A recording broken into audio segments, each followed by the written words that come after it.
Šį kartą aplankiau apleistą Parausių Švenčiausio Jėzaus Širdies koplyčią.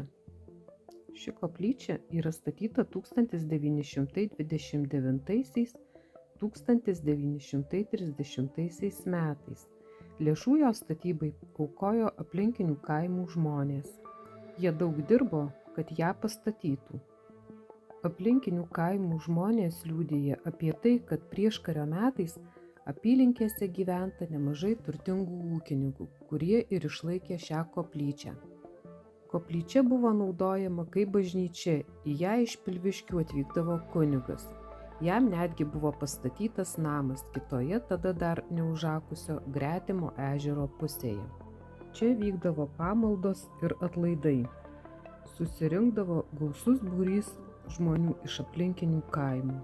Čia būdavo laikomos ir gedulingos pamaldos, švenčiamos įvairios religinės šventės.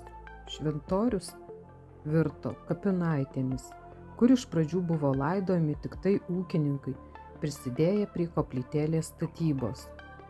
Kapų pamažu daugėjo, o koplytėlės sienos iš vidaus buvo pradėtos puošti gana keistu būdu. Kai šventorijoje buvo laidojamas ūkininkas, ne visi laidotuvių vainikai būdavo sudedami ant kapo, nes dalis jų buvo sukabinama koplytėlės viduje. Pokario metais koplyčioje ginklus sudėdavo Lietuvos partizanai, vėliau joje kartais dar vykdavo pamaldos, bet 1958 metais iki pat nepriklausomybės laikų ji buvo jau uždaryta. 1985 metais jos altorius buvo perkeltas į Pilviškių bažnyčią. Ši atokiai esanti koplytėlė yra nebenaudojama ir kenčia nuo vandalų. Tai tiek, iki.